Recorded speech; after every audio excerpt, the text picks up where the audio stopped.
చేసింది ఏంటి చెప్పండి సార్. ఒకటి కుటుంబరావు ఏం కొంతమంది చేశారో ఇప్పుడు చెప్పండి. అది అనుకుంటే నాకు కుటుంబరావు ఏం చేశారో చెప్పండి. వీళ్ళు 50 మంది ఏం చేశారో నేను చెప్తా. ఇప్పుడు 75 మంది సార్, 50 మంది కాదు.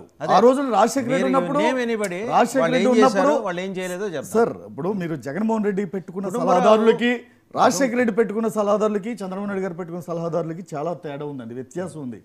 ఎందుకంటే ఆ రోజున రాజశేఖర రెడ్డి కూడా కేవీపీ తన మిత్రుడు, చిరకాల మిత్రుడు కేవీపీ రామచంద్రరావుని ప్రత్యేక సలహాదారుడిగా పెట్టుకుని అంటే రాష్ట్రం భవిష్యత్తు కోసం చేశాడు.